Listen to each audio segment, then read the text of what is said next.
우리의 몸과 마음을 가다듬고 다 같이 일어서서 2025년 2월 16일 주일 예배를 하나님께 드리겠습니다. 어떤 사람은 병거, 어떤 사람은 말을 의지하나 우리는 여호와 우리 하나님의 이름을 자랑하리로다. 그들은 비틀거리며 엎드려지고 우리는 일어나 바로 서도다. 여호와여, 우리가 부를 때 우리에게 응답하소서. 하나님은 영이시니 예배하는 자가 영과 진리로 예배할지니라.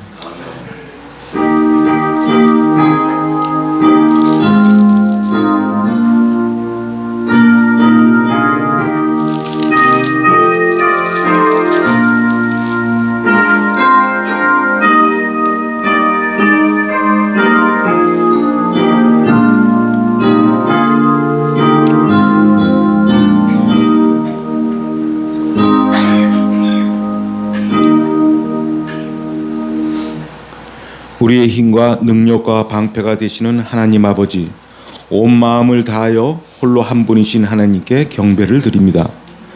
세상을 의지하고 세상에서 붙잡고 살았던 명예와 재물과 건강과 지식을 모두 내려놓고 눈을 들어 오직 한 분 하나님만 바라봅니다.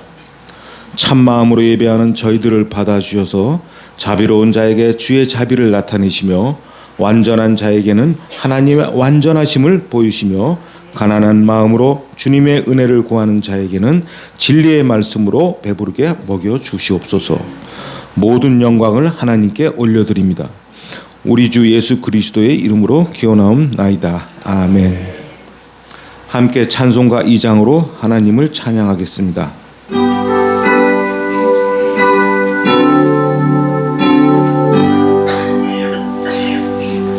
찬양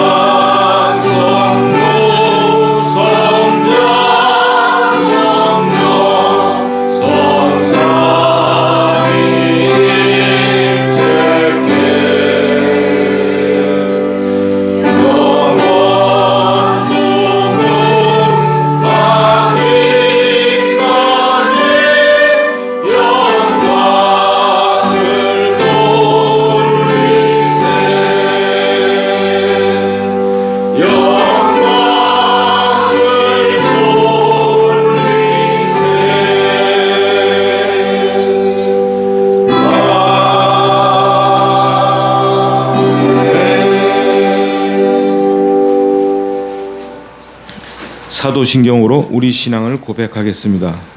나는 전능하신 아버지 하나님 천지의 창조주를 믿습니다.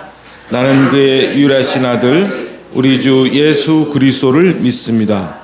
그는 성령으로 잉태되어 동정녀 마리아에게서 나시고 본디오 빌라도에게 고난을 받아 십자가에 못 박혀 죽으시고 장사된 지 사흘 만에 죽은 자 가운데서 다시 살아나셨으며 하늘에 오르시어 전능하신 아버지 하나님 우편에 앉아 계시다가 거기로부터 살아있는 자와 죽은 자를 심판하러 오십니다. 나는 성령을 믿으며 거룩한 공교회와 성도의 교제와 죄를 용서받는 것과 몸의 부활과 영생을 믿습니다. 아멘. 오늘 말씀 교독은 시편 1편입니다.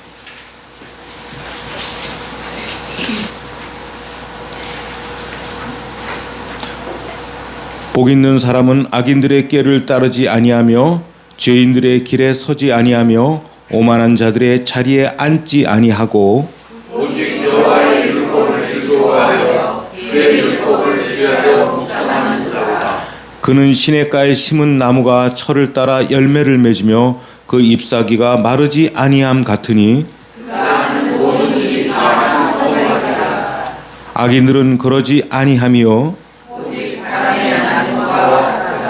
그러므로 악인들은 심판을 견디지 못하며 무릇 의인들의 길은 여호와께서 인정하시나 모두 자리에 앉으시기 바랍니다. 찬송가 393장을 찬송하겠습니다.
다 함께 기도드리겠습니다. 오늘도 변함없는 사랑과 은혜로 저희를 품어주시고 주님의 품으로 불러주셔서 함께 예배드릴 수 있도록 인도하여 주심을 감사드립니다. 아직 차가운 기운이 남아있는 이 계절에도 우리의 삶을 따뜻하게 감싸주시는 하나님의 사랑을 기억하며 이 시간 기도의 무릎을 꿇습니다. 우리의 마음과 생각이 분주한 일상에서 벗어나 오직 하나님께 집중하게 하시고 주님이 주시는 평안과 위로를 누릴 수 있도록 인도하여 주옵소서. 하나님, 지난 한 주간도 저희가 주님 뜻대로 살지 못했음을 고백합니다.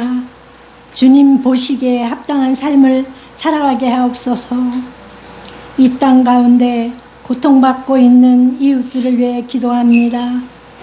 경제적 어려움, 육체적 질병으로 고통받는 지체들, 마음의 상처로 인해 낙심한 이들에게 주님의 위로와 회복의 손길을 베풀어 주옵소서. 오늘 이 시간 말씀을 전하실 목사님의 성령의 충만함을 부어주시고 선포되는 말씀이 우리 심령에 새겨져 삶 속에 실천하는 믿음을 갖게 하옵소서. 오늘도 우리와 함께 하시는 주님을 찬양하며 우리의 모든 기도를 들으시고 응답하시는 예수 그리스도의 이름으로 기도드립니다. 아멘.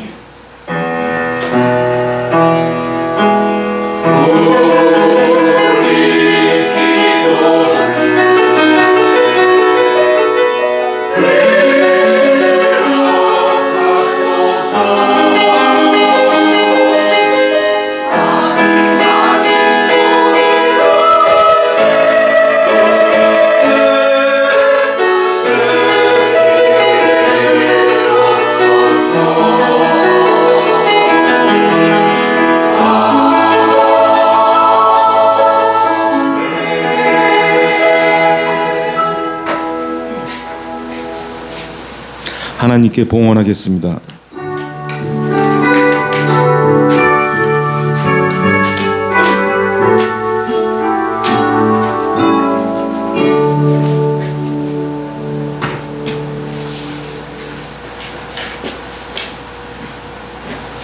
기도드리겠습니다. 하나님 아버지, 자녀된 저희들이 이 땅에 살 때 필요한 모든 것을 주셔서 감사합니다. 그 은혜를 알고 11조와 감사의 예물을 하나님 주님께 드립니다. 기쁘게 받아주시고 우리의 삶이 풍성해지고 넘쳐나 손을 벌려 나누는 복된 삶을 사는 모두가 되게 도와주시옵소서. 우리 주 예수 그리스도의 이름으로 기도드리옵나이다. 아멘.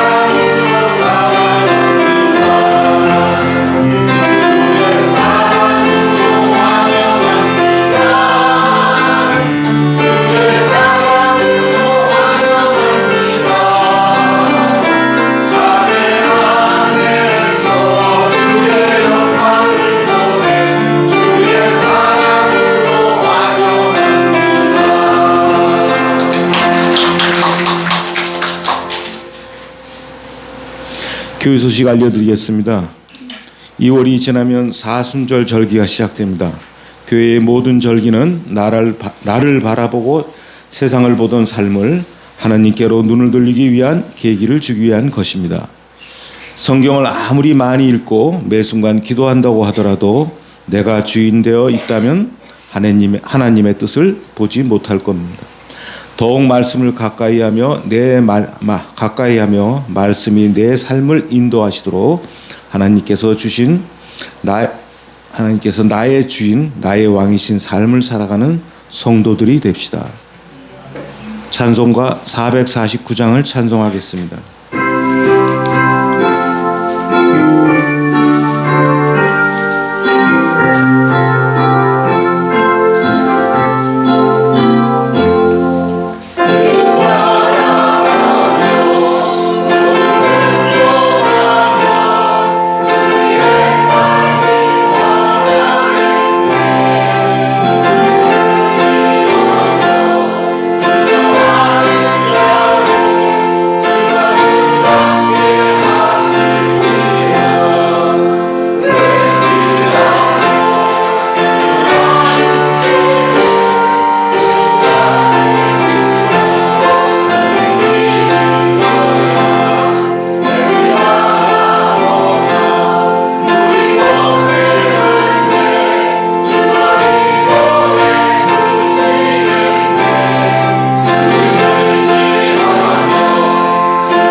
오늘 우리에게 주시는 말씀은 디모데전서 5장 1절에서 16절 말씀입니다. 신약성경 340쪽입니다.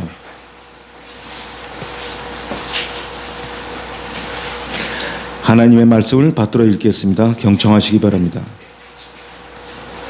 늙은이를 꾸짖지 말고 고나되 아버지에게 하듯하며 젊은이에게는 형제에게 하듯하고 늙은 여자에게는 어머니에게 하듯하며 젊은 여자에게는 온전히 깨끗함으로 자매에게 하듯하라. 참 과부를 존대하라. 만일 어떤 과부에게 자녀나 손자들이 있거든 그들로 먼저 자기 집에서 효를 행하여 부모에게 보답하기를 배우게 하라. 이것이 하나님 앞에 받으실 만한 것이니라. 참 가부로서 외로운 자는 하나님께 소망을 두어 주야로 항상 간구와 기도를 하거니와 향락을 좋아하는 자는 살았으나 죽었느니라. 내가 또한 이것을 명하여 그들로 책망받을 것이 없게 하라. 누구든지 자기 친족 특히 자기 가족을 돌보지 아니하면 믿음을 배반한 자요 불신자보다 더 악한 자니라. 가부로 명부에 올릴 자는 나이가 60이 덜 되지 아니하고 한 남편의 아내였던 자로서 선한 행실의 증거가 있어 혹은 자녀를 양육하며 혹은 나그네를 대접하며 혹은 성도들의 발을 씻으며 혹은 환난 당한 자들을 구제하며 혹은 모든 선한 일을 행한 자라야 할 것이요 젊은 가부는 올리지 말지니 이는 정욕으로 그리스도를 배반할 때 시집가고자 함이니 처음 믿음을 저버렸으므로 정죄를 받느니라. 또 그들은 게으름을 익혀 집으로 돌아다니고 게으를 뿐 아니라 쓸데없는 말을 하며 입을 일을 만들며 마땅히 아니할 말을 하나니 그러므로 젊은이는 시집가서 아이를 낳고 집을 다스리고 대적에게 비방할 기회를 조금도 주지 말기를 원하노라. 이미 사탄에게 돌아간 자들도 있도다. 만일 믿는 여자에게 과부 친척이 있거든 자기가 도와주고 교회가 짐지지 않게 하라. 이는 참과부를 도와주게 하려 함이라. 아멘.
예수님께서 이 땅에 오셨을 때 대부분의 유대인들은 그의 진면목을 보지 못하였는데 그 이유는 자기들의 기대와는 너무도 달랐기 때문입니다.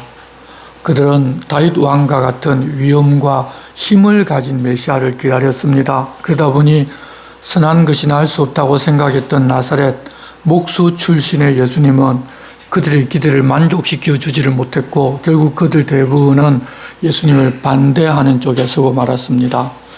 하지만 제자들과 회당에서 그분의 말씀을 들은 사람은 그분이 가르치는 것이 서기관들과 같지 아니하고 권위 있는 자와 같다고 하면서 놀라기도 하였습니다.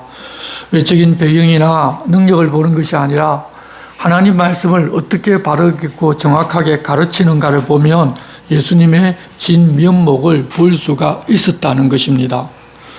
예수님께서 그렇게 권위 있는 자처럼 말씀하셨다는 이야기를 들어서 그런지는 모르겠지만 목회자는 그렇게 권위, 카리스마가 있어야 한다고 말하는 사람들이 많이 있습니다.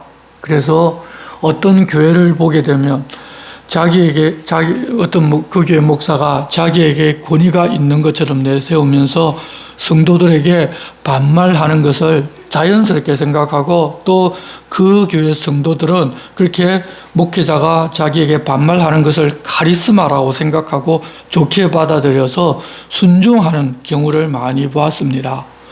그렇지만 하나님께서 바울 사도를 통하여 나이 어린 목회자 디모데에게 부탁하신 말씀을 보면 교회에서 성도들을 대할 때 그렇게 해서는 안 된다는 사실을 알 수가 있습니다. 우리는 성도이기 전에 먼저 사람입니다. 사람답지 못한 사람이 성도라고 불려서도 안 되는데 더구나 목회자라고 불린다는 것은 있을 수도 없는 일입니다. 우리가 하나님의 사랑을 입고 은혜를 받아 하나님 나라 백성인 성도가 되었기에 하나님 나라 기준으로 사는 사람들인데 하나님 나라의 기준은 이 세상 기준은 따라올 수 없는 높은 수준입니다. 그래서 우리에게는 율법조차도 필요 없는 것입니다. 그런데도 불구하고 이 세상 가치에도 미치지를 못하여 세상 사람들이 보기에 역겹게 보이고 위선적인 삶을 살면서 그것이 그리스도인의 가치이고 목회자라고 말하면 정말 잘못된 것입니다. 오늘 디모데에게 하시는 말씀을 통해서 그리스도인이라면 반드시 이 땅에 살 때 품위와 사랑을 가지고 살아야 한다는 것을 보고 배우면 좋겠습니다. 바울 사도는 앞서 디모데에게 말씀을 읽고 권하고 가르치는 것을 전념하고 연소함을 업신여기지를 못하게 말과 행동과 사랑과 믿음과 정결에 대하여 믿는 자에게 본이 되라고 부탁하셨습니다. 그러면서 날마다 진보를 보이면 자신과 자신에게 듣는 사람을 구원할 것이라는 말씀도 하셨습니다. 성도들에게 말씀을 가르칠 뿐만 아니라 날마다 자기가 진보되며 사는 모습을 보여주는 것이 바로 목회자라는 것입니다. 하나님의 말씀은 삶으로 살아갈 때 그 말씀에 힘이 있는 것이지 지식으로만 알게 되면 그것은 그냥 공허한 메아리가 되어버립니다. 그렇기에 하나님 말씀을 중심으로 사는 사람은 인간 관계에 있어서도 아름다운 모습으로 살아야만 마땅합니다. 그래서 바울 사도는 오늘 이렇게 권면합니다. 늙은이를 꾸짖지 말고 권하되 아버지에게 하듯 하며 젊은이에게는 형제에게 하듯 하고 늙은 여자에게는 어머니에게 하듯 하며 젊은 여자에게는 온전히 깨끗함으로 자매에게 하듯 하라. 가장 먼저 연로한 남자 어르신을 대할 때는 꾸짖지 말고 권하되 자기 아버지에게 권하듯이 하라고 부탁합니다. 연로한 어르신들도 목회의 대상이고 말씀을 바르게 가르쳐서 말씀대로 살아가게 할 책임이 목회자에게는 있습니다. 나이가 많이 들었지만 어르신들도 자기가 주인된 삶을 살면서 말씀에서 벗어나기도 하고 잘못된 길로 가기도 합니다. 그런 경우 어른이라고 그냥 넘어가서는 안 되고 어떤 적절한 태도를 취해야 하는데 그때 꾸짖는 것이 아니라 아버지에게 하듯 그렇게 권면하라는 것입니다. 물론 그렇게 한다면 듣지 않을 수도 있겠지만 그래도 그렇게 권하는 것만 해야 한다는 것입니다. 교회에 하나님 앞에 서는 사람들이 다들 모였기 때문에 목회자가 제일 어른이라고 생각하기 쉬운데 절대 그렇지를 않습니다. 교회 안에서는 예수 그리스도만 머리이시고 목회자나 교육자들은 직임을 가졌을 뿐 사람의 예를 그대로 지켜야 합니다.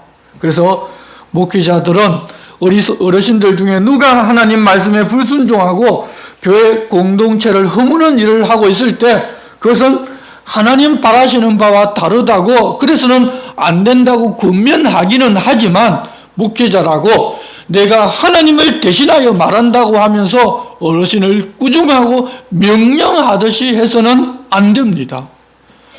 요즘은 워낙 이 세상이 빠르게 돌아가기에 현대에 나온 이 기술들은 어제와 오늘이 다른 시대여서 사실 예전 지식은 거의 쓸모없는 경우도 굉장히 많이 있습니다. 그래서 어르신들이 그런 것을 잘 알지를 못해서 뒤처지는 일이 많아서 이 사회에서는 어쩌면 대접을 받지 못하고 지금 살아가고 계십니다. 무인 단말기인 키오스크를 사용하는 것을 많이 힘들어하면서 어르신들은 그 앞에 서는 것조차 기피하지 않습니까? 하지만 그동안 살아왔던 경륜을 가지고 계신데 사람에게 있어서는 그것이 첨단 지식을 아는 것보다 훨씬 더 중요하고 가치 있는 일입니다. 그래서 타락한 이 세상에서는 어른들이 이 세상을 따라오지를 못한다고 무시를 당하고 꾸지람을 당하는 경우가 많다 하더라도 교회에서는 반드시 어르신들이 우선이고 또한 우리가 모두 다 공경해야 합니다. 물론 나이가 들면 쓸데없는 고집을 피우는 경우도 많지만 그렇더라도 자신의 아버지에게 대하듯이 모든 어르신들을 대하여야 합니다. 목회자가 그렇게 해야 한다면 다른 성도들도 마찬가지일 것입니다. 그리고 나이가 드신 여자 어르신을 대할 때에도 남자 어르신을 대할 때와 마찬가지로 이번에는 어머니를 대할 때 하듯이 하라고 하셨습니다. 어르신들은 그렇게 자기 부모에게 하듯 해야 하는 것이 마땅하다는 것입니다. 그리고 자기보다 어린 젊은 남자들을 대할 때는 형제들에게 하듯 하고 젊은 여자들은 일절 깨끗함으로 자매에게 하듯 하라고 하셨습니다. 형제라는 원래 한 가족의 구성원에게만 사용했었는데 예수 그리스도를 믿고서 하나님을 아버지로 모시고 사는 모든 그리스도인에 대하여 이 호칭을 가져와서 사용하기 시작하였습니다. 그래서 모든 성도는 한 아버지를 둔 가족이라는 말입니다. 가족을 다른 말로 하면 우리나라 말로 하면 식구라고도 하는데 같이 살면서 한 솥에서 지은 밥을 함께 먹는 사람이란 의미를 가졌습니다. 성도들도 이제 다들 그런 사이가 되었습니다.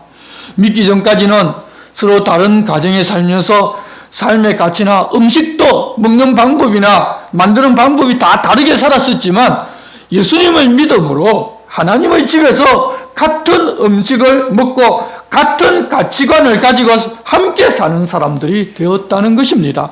그래서 교회 안에서 젊은 남자들을 대할 때에는 형제와 같이 대하고 젊은 여자를 대할 때는 자기 여동생처럼 대해야 한다는 것입니다.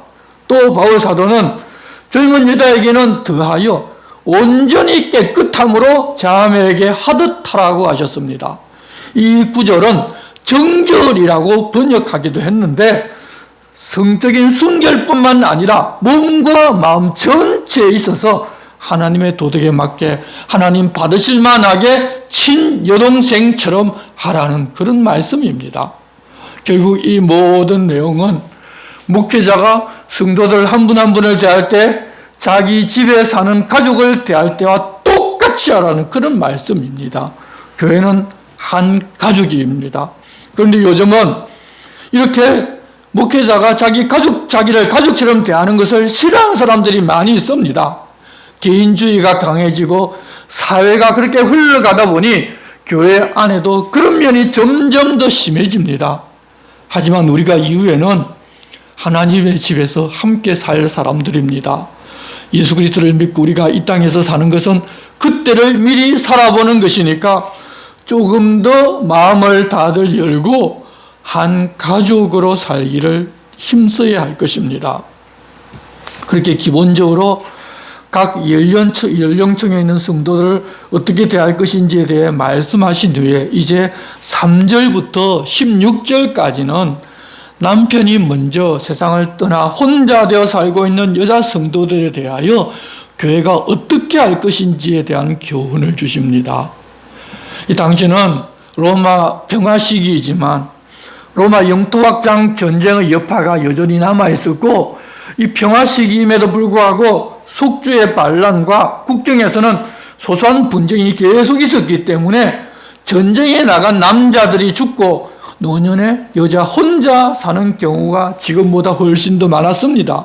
더구나 여자들 중에 일부는 경제 활동을 하였지만 대부분은 이 가정에 속해서 사는 것이 일반적인 시기였기 때문에 홀로 남겨져서 생계 유지가 어려운 분들이 많이 있었습니다. 그런 모두를 교회가 다 책임질 수는 없지만 그 중에서 반드시 교회가 책임지고 생활비를 제공해서 생계를 책임져 줘야 하는 사람도 있는데 그에 대한 지침을 말씀해 주신 것입니다.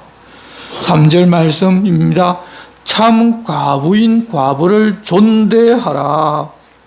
참이라고 하니까 가짜가 있는 것 같은데 그런 가짜의 의미가 아니라 반드시 생활비를 제공해서 먹고 살 수 있도록 해줘야 하는 분들이란 그런 뜻입니다. 그러면 참 과부란 어떤 사람을 말하는가 하면 하나님 부르실 그날까지 남은 생애를 하나님께 드리겠다고 결심하고 교회와 성도들을 중심으로 사는 사람들이었는데 친척이나 다른 어떤 곳에서도 생계를 위한 도움을 받을 수 없는 사람을 말합니다. 그런 분들은 교회에서 생활비를 제공해서 먹고 살 수 있게 해야 합니다. 그렇게 하는 것이 바로 이 초대교회의 전통이었습니다.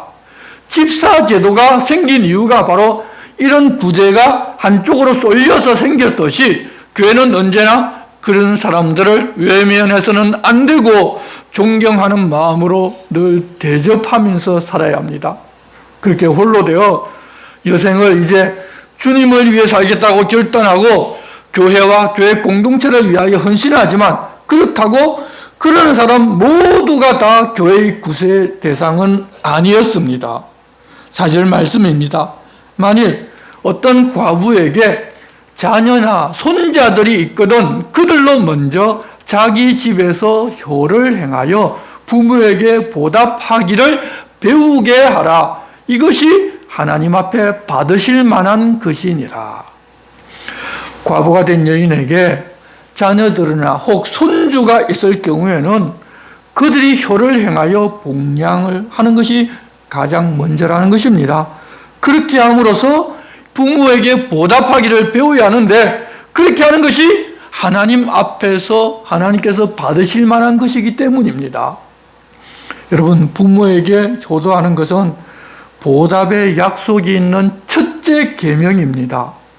출애굽기 20장 12절 말씀에는 내 부모를 공경하라. 그리하면 내 하나님 여호와가 내게 준 땅에서 내 생명이 길리라고 말씀하셨고, 신명기서 5장 16절에는 너는 내 하나님 여호와께서 명령한 대로 내 부모를 공경하라. 그리하면 내 하나님 여호와가 내게 준 땅에서 내 생명이 길고 복을 누리리라고 약속해 주셨습니다.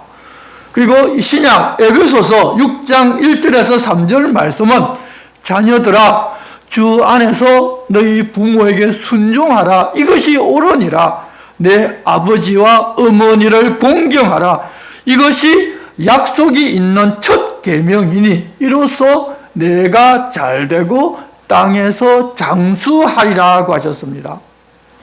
여호와님께서 명하신 대로 부모를 공경하면 하나님께서 그런 사람이 잘되고 장수하고 복을 누리게 해주신다고 약속을 하셨다는 것입니다. 우리가 하나님께 직업정성으로 내가 잘되고 내 자식 잘되게 해달라고 그렇게 기도하고 구하지 말고 부모를 공경하라는 것입니다. 그러면 하나님께서 그렇게 해주겠다고 약속을 하셨기 때문에 하나님께서는 반드시 그렇게 해주십니다. 그러니 그런 과부가 있는 자손들은 그렇게 하여 약속에 따라 하나님 주신 복을 누리는 것을 보고서 그런 복을 받도록 해야지 교회로 하여금 그런 사람들을 책임지라고 하는 것은 아니라는 것입니다. 5절 말씀입니다. 참 과부로서 외로운 자는 하나님께 소망을 두어 주야로 항상 간구와 기도를 하거니와 향락을 좋아하는 자는 살았으나 죽었느니라. 내가 또한 이것을 명하여 그들로 책망받을 것이 없게 하라. 함께 살던 남편이 먼저 세상을 떠나고 홀로 살다 보면 외롭습니다. 그러다 보니 그 외로움을 다른 것으로 대체하고자 하는 사람들이 많이 있습니다. 하지만 교회에서 생계를 책임지고 존경해야 할 분은 그 외로움을 다른 데서 찾아서 만족시키려 하지 아니하고 하나님께 소망을 두어 주야로 기도와 간구하는 사람이라는 것입니다. 배우자가 죽게 되면 우리는 메인 것에서 자유롭게 됩니다. 그래서 이성을 아무나 만나도 그것은 잘못된 것이 아니고 죄도 되지를 않습니다. 뿐만 아니라 자기가 하고 싶은 것을 하며 시간도 보낼 수가 있습니다.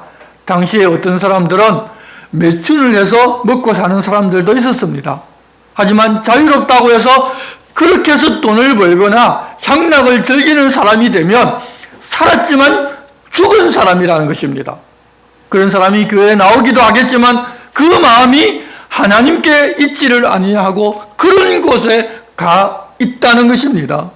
그래서 목회자는 홀로 되었으면 그러지를 말고 하나님께 마음을 두고서 주야로 간구와 기도하는 사람이 되라고 권면하라는 것입니다. 이 땅에서 잠깐의 향락과 그것을 즐기기보다 영원한 기쁨과 행복을 주시는 하나님께 더 가까이 있는 것이 복이니 말입니다. 이 땅에서도 그런 복을 누리며 또 영원한 하나님 나라에서도 그런 복을 누릴 수 있는 그 약속이 있는데 왜 세상의 육적인 것을 쫓아서 살려고 하느냐고 그렇게 그러지 말라고 가르치라는 것입니다. 그리고 그렇게 사는 사람인데 생계를 책임져 줄 자녀가 나 친척이 있다면 그들이 효도를 해서 하나님의 복을 받아 누리는 사람들이 되게 하고 그럴 만한 분이 없는 사람들이라면 반드시 교회에서 책임을 지라는 것입니다. 그런데 효도하고 봉양할 수 있는 자녀가 있음에도 불구하고 그들이 그 의무를 포기하고 교회에 맡겨버리는 사람도 있을 수가 있습니다. 그런 사람도 이 땅에 많이 있습니다. 그러는 사람들은 이교도뿐만 아니라 이 세상에서도 책망을 받습니다. 그럴지라도 믿었으니 구원받고 그 사람이 하나님께 충성봉사 헌신하는 하나님의 백성인가 하면 그것은 한번 생각해 보아야 합니다. 바울 사도는 그런 사람들에 대하여 이렇게 말씀하십니다. 8절 말씀입니다. 누구든지 자기 친족, 특히 자기 가족을 돌보지 아니하면 믿음을 배반한 자요 불신자보다 더 악한 자니라. 여러분, 우리 그리스도인들은 자기 친족을 돌보는 사람이어야 합니다. 특히 가족은 필수적으로 돌보아야 합니다. 그렇게 해야 함에도 불구하고 만일 그러지 않는다면 그 사람은 믿음을 배반한 자요 불신자보다 더 악한 자라는 것입니다.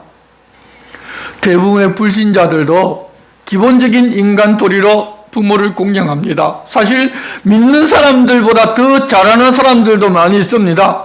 직계 가족의 부양은 사람의 원초적인 의무입니다.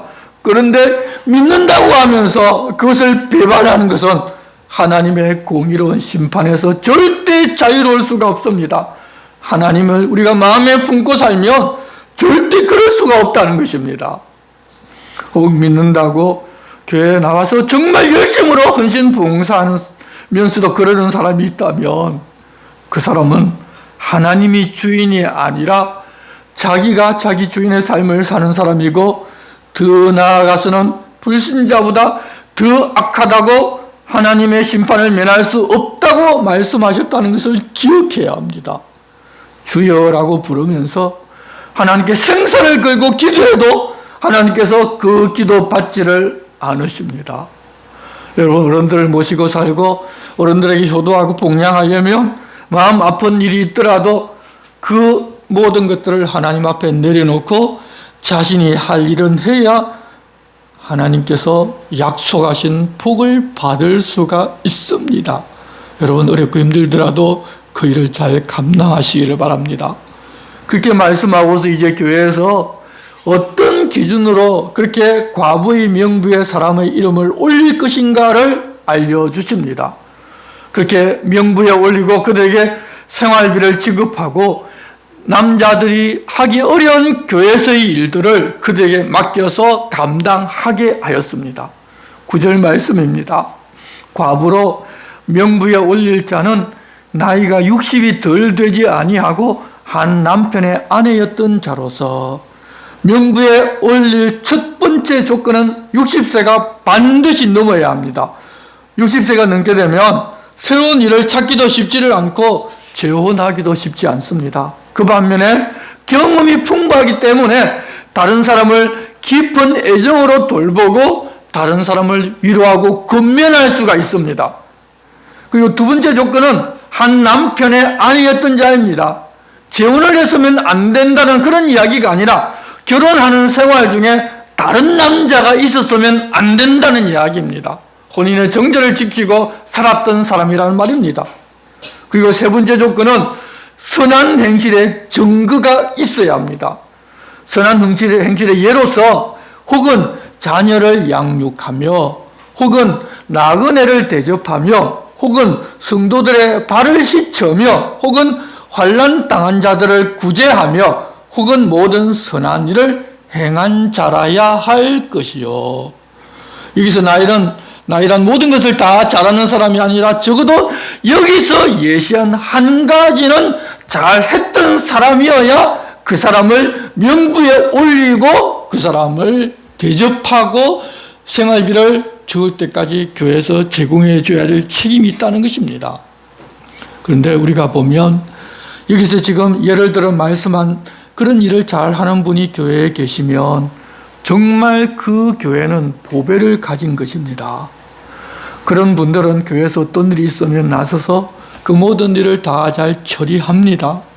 사실 우리도 교회도 보면 이런 분들이 많이 계십니다. 그래서 정말 우리 교회가 보면 아름다운 모습을 가진 교회라는 것을 알 수가 있습니다.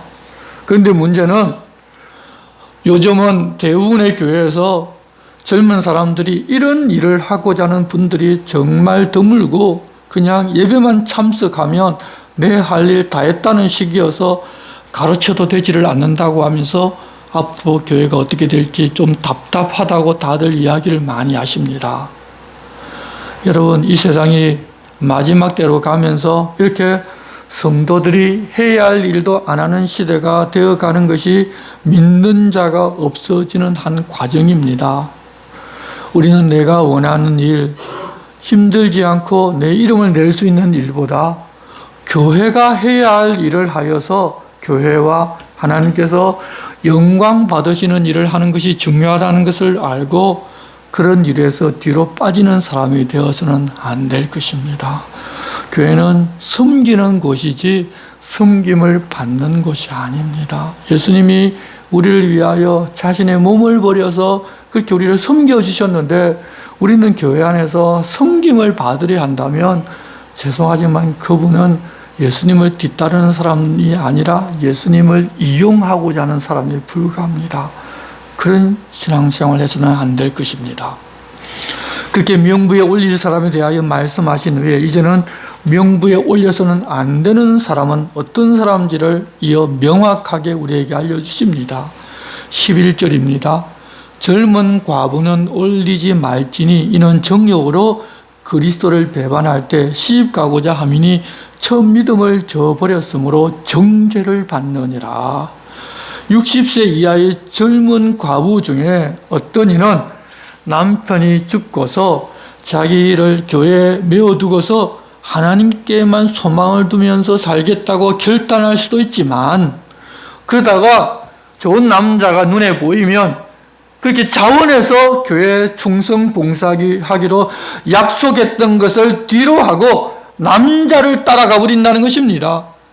남은 생애를 하나님께 드리기로 맹세를 하나님 앞에 했는데 그 맹세를 깨뜨려서 하나님께 죄를 범할 수 있기 때문에 그럴 기회가 있는 아직 60이 넘지 않은 여자들은 명부에 올리지를 말아야 한다는 것입니다. 교회가 사람으로 하여금 죄를 짓게 하는 일을 해서는 안 된다는 것입니다. 또 다른 문제점은 13절입니다. 또 그들은 게으름을 익혀 집집으로 돌아다니고 게으를 뿐 아니라 쓸데없는 말을 하며 일을 만들며 마땅히 아니할 말을 하나니. 교회에서 혼자 산다고 생계비를 지원해 주니까 이제는 일하질 않아도 먹고 살 걱정을 하지를 않는다는 것입니다. 그래서 집집마다 돌아다니면서 이런저런 이야기를 하면서 사람을 도마 위에 올려놓고 칼질도 하고 남의 흠을 덤쳐내는 것이 즐거움이 되니까 하지 말아야 할 말이 나오게 해서 오히려 교회를 병들게 하고 목회자와 성도들 사이, 성도와 성도들 사이를 이간질하는 일이 생겨난다는 것입니다. 여러분, 그러는 것을 쉽게 생각하는지는 모르지만 교회 분란을 일으키고 성도들 사이를 갈라놓는 것이기에 하나님을 대적하는 일이고 사탄이 하는 일을 자기가 하고 있는 것입니다. 사람이 먹고 살만하고 시간적인 여유가 생기면 이렇게 되기가 쉽습니다. 더구나 젊었다면 자기 중심적인 삶을 살기가 쉽기 때문에 자기가 잘났고 자기를 높이기 위해서 다른 사람들을 이렇게 만드는 일을 우리가 할 수도 있습니다. 구제를 하지 않으면 차라리 먹고 살기 위해서 일을 찾고 아니면 남편을 찾아서 재혼해서 그런 일이 없을 것인데 오히려 교회에서 구제를 해버려서 사람을 그렇게도 만들 수 있으니까 그러지를 말라는 것입니다. 예전에 교회에서 보면 정말 그런 분들이 있었다는 것을 알 수가 있습니다. 이 말은 그냥 성경에서 예전에 그냥 한 이야기 아니라 우리가 생활이 넉넉하고 아무 일을 안 해도 먹고 살게 되면 요즘은 신방하는 것이 그렇게 쉽지 않지만 예전에는 다른 집에 찾아가서 그런 일로 일생을 보내는 분들도 많이 계셨습니다. 그것은 교회를 해치는 일입니다. 그래서 그 일로 말미암아 교회가 나누어지는 것도 많이 보았습니다.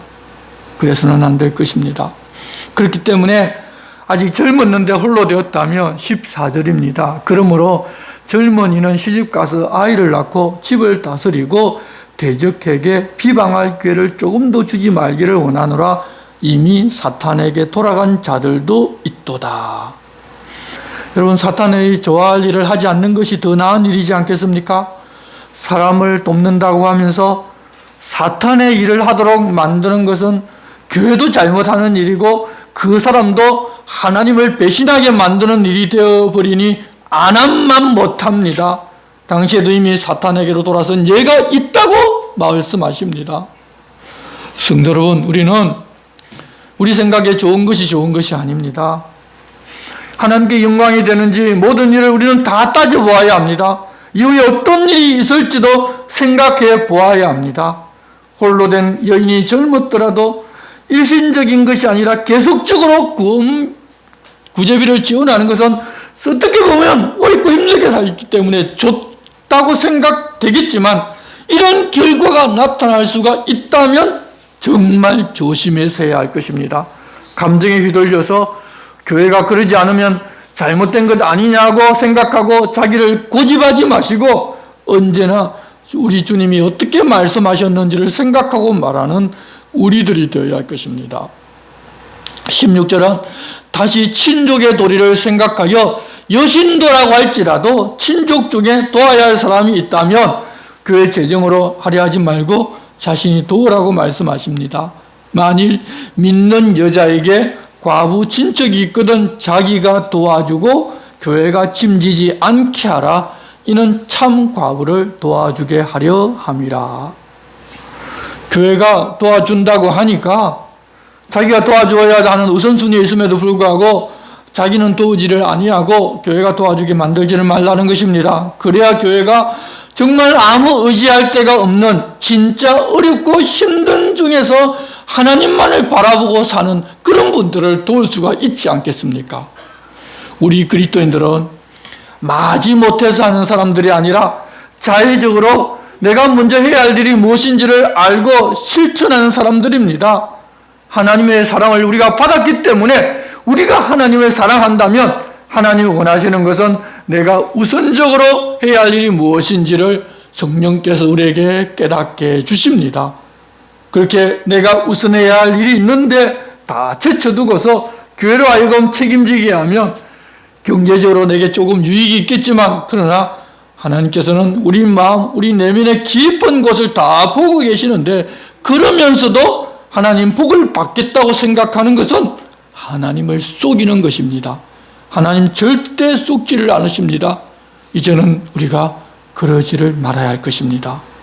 우리들은 이 사람의 도리가 내 헌신이나 내 종교 행위보다 먼저 있다는 사실을 알고 믿지 않은 사람들의 손가락을 받을 만한 그런 삶을 살지 말아야 합니다. 그렇게 내가 진짜로 해야 할 일을 먼저 하면서 바른 신앙을 가지고 하나님 앞에서 사는 것이 진짜 하나님을 믿는 것이고 하나님 받으실 만한 삶을 우리가 이 땅에서 사는 것입니다.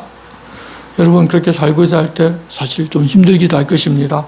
그럴지라도 하나님께서 복 주셔서 이 땅에서 그런 일들을 능히 감당하고 이후에 천국에서 잘했다, 착하고 충성된 종아, 내 주인의 잔치에 참여하라는 칭찬을 듣게 될 것입니다. 주님은 우리들 모두가 그렇게 사는 그리스도인이 되어서 우리에게 맡겨진 하나님을 온 세상에 드러내는 그런 사명을 잘 감당하는 사람이 되라고 오늘 우리에게 말씀하십니다. 기도하겠습니다. 하나님 아버지, 믿음을 가지고 산다는 우리들이 세상보다도 못한 도덕과 가치를 가지고 살지 않도록 다시 깨우쳐 주셔서 감사합니다. 교회에 충성하고 봉사하는 것이 최고가 아니라 어렵고 힘들지만 하나님께서 부탁하신 말씀대로 살아서 하나님께 영광되고 교회도 교회답게 만드는 참된 그리스도인으로 살아갈 수 있도록 도와주시고 지켜주시옵소서. 또한 그렇게 살아가는 사람들에게 하나님 주시는 복이 넘쳐나는 것을 보게 하셔서 우리 삶을 보는 모두가 그리스도인은 저렇게 살아서 세상 사람들과는 다르다는 것을 알고 자기들도 예수 그리스도를 믿고 하나님을 아는 아름다운 삶을 살고 싶은 마음이 생겨나 우리가 삶으로 복음을 전하는 사명을 감당하게 주님 인도하여 주시옵소서. 예수 그리스도 이름으로 기도드리옵나이다. 아멘.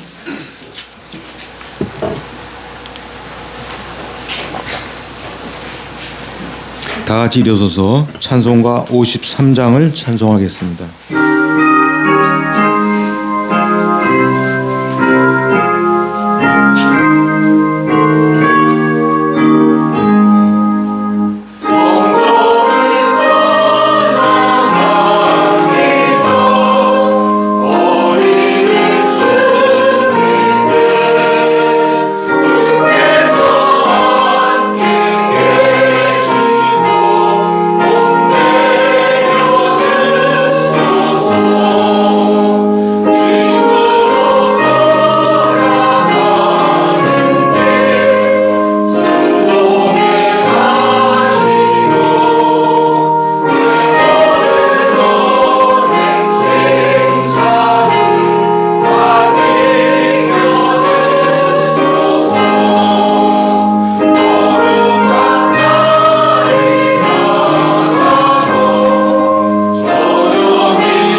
세상에 살지만 늘 하나님 앞에 살아서 우리 삶으로 하나님께 영광 돌리며 믿지 않은 사람들에게 본이 되고자 하는 성도들 위해 우리 주 예수 그리스도의 은혜와 하나님 아버지의 사랑과 성령님의 감화 감동과 위로하심과 교통하심이 이제로부터 영원토록 함께 계시기를 축원하옵나이다.